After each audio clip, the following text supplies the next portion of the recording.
Curfew से लेकर आज तक हम सभी भारतवासियों ने बहुत लंबा सफर तय किया है। समय के साथ आर्थिक गतिविधियों में भी धीरे धीरे तेजी नजर आ रही है। हम में से अधिकांश लोग अपनी जिम्मेदारियों को निभाने के लिए फिर से जीवन को गति देने के लिए रोज घरों से बाहर निकल रहे हैं। त्योहारों के इस मौसम में बाजारों में भी रौनक धीरे धीरे लौट रही है, लेकिन हमें ये भूलना नहीं है कि लॉकडाउन भले चला गया हो, वायरस नहीं गया है। बीते 7-8 महीनों में प्रत्येक भारतीय के प्रयास से भारत आज जिस संभली हुई स्थिति में है, हमें उसे बिगड़ने नहीं देना है और अधिक सुधार करना है। आज देश में रिकवरी रेट अच्छी है, फैटेलिटी रेट कम है।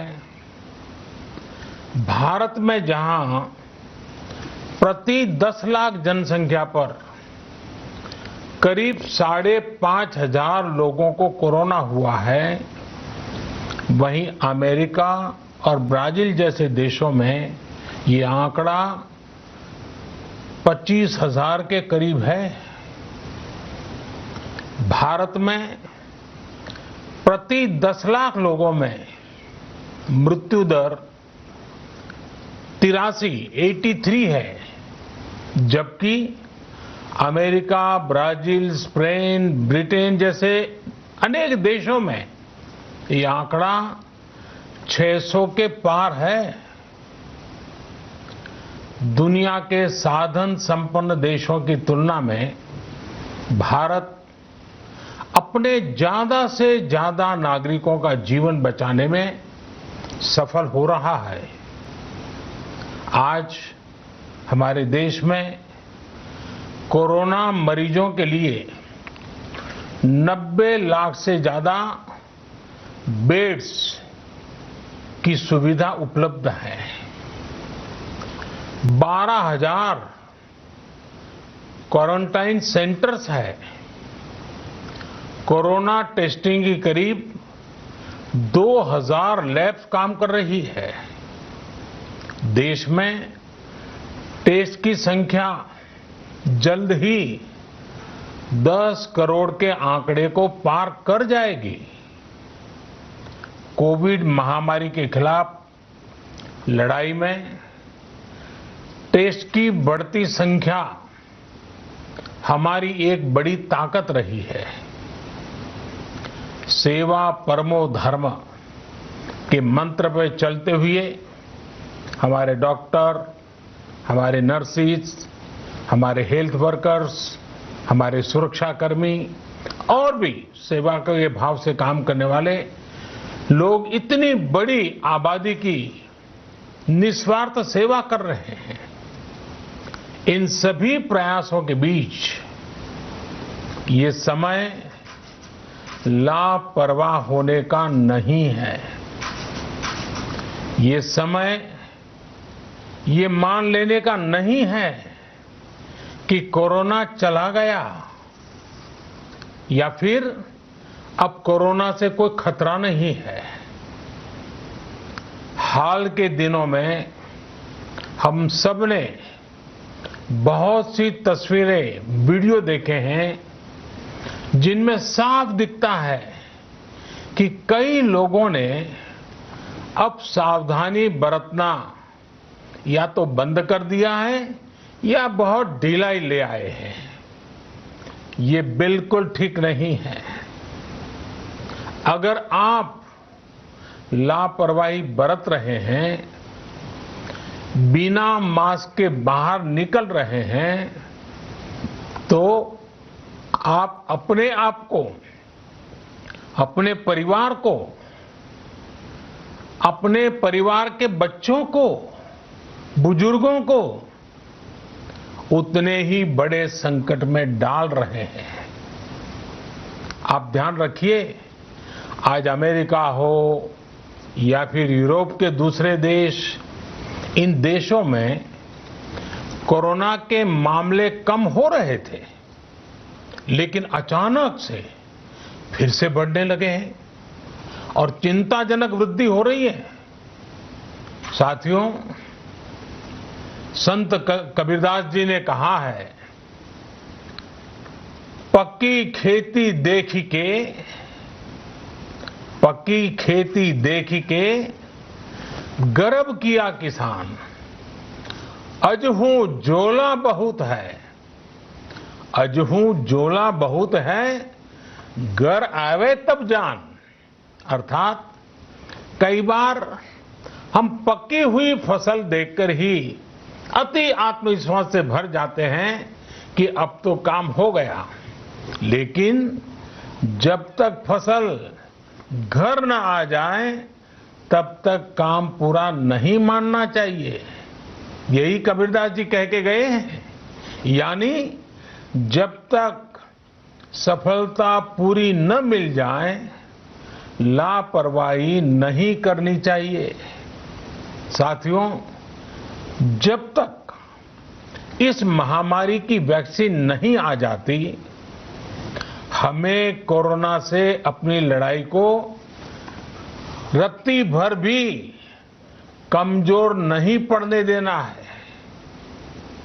बरसों बाद हम ऐसा होता देख रहे हैं कि मानवता को बचाने के लिए युद्ध स्तर पर पूरी दुनिया में काम हो रहा है। अनेक देश इसके लिए काम कर रहे हैं। हमारे देश के वैज्ञानिक भी वैक्सीन के लिए जी जान से जुटे हैं। भारत में अभी कोरोना की कई वैक्सीन पर काम चल रहा है। इनमें कुछ एडवांस स्टेज पर है, आशास्पद स्थिति दिखती है। साथियों, कोरोना की वैक्सीन जब भी आएगी, वो जल्द से जल्द प्रत्येक भारतीय तक कैसे पहुंचे, इसके लिए भी सरकार की तैयारी जारी है। एक एक नागरिक तक वैक्सीन पहुंचे, इसके लिए तेजी से काम हो रहा है।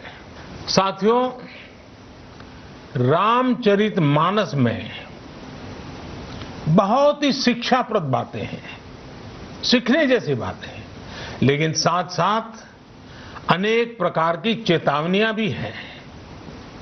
जैसे रामचरितमानस में बहुत बड़ी बात कही गई है, रिपु रुज पावक पाप, रिपु रुज पावक पाप, प्रभु अहि गणीय न छोट करी।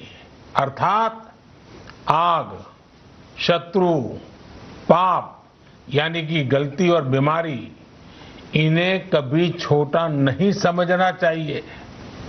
जब तक इनका पूरा इलाज न हो जाए, इन्हें हल्के में नहीं लेना चाहिए।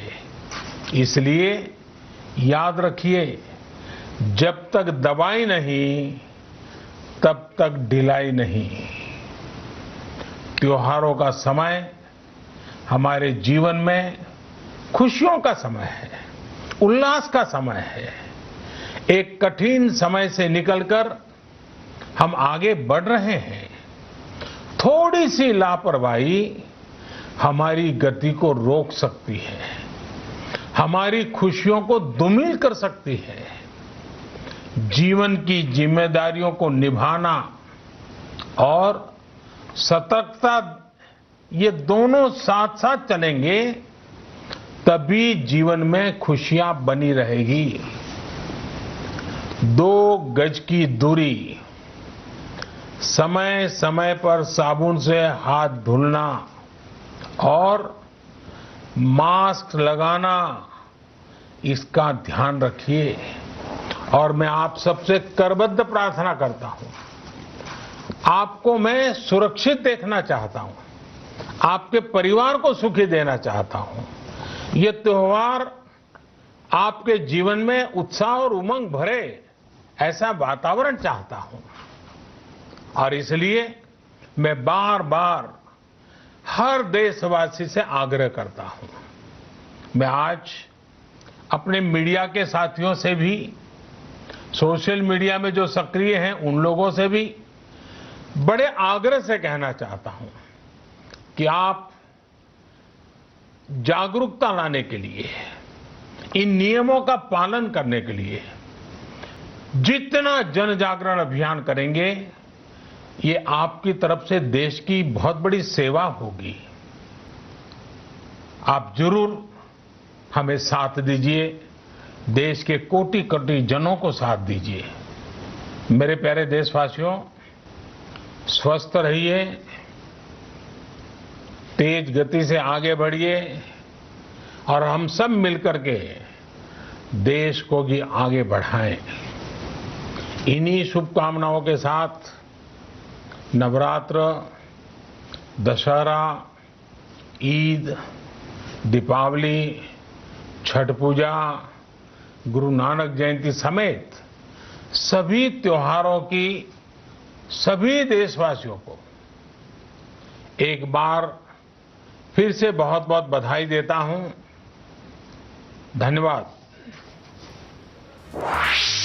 तो सुना आपने प्रधानमंत्री नरेंद्र मोदी को, जिन्होंने बताया कि हिंदुस्तान में कोरोना के खिलाफ जो लड़ाई लगातार जारी है, उसमें हिंदुस्तान किस तरीके से आगे बढ़ रहा है, किस तरीके से कोरोना के खिलाफ हिंदुस्तान जीत लगातार आगे जी रहा है। और देखिए, यहाँ पर कई अहम बातें प्रधानमंत्री नरेंद्र मोदी ने कही है इस अपील के साथ कि आने वाले वक्त में जब त्योहार आने वाले हैं तो कृपया करके सावधानी बरतें। ये अपील प्रधानमंत्री की। रुक रहे हैं यहाँ पर कुछ देर के लिए, आप बने रहिए न्यूज नेशन के साथ।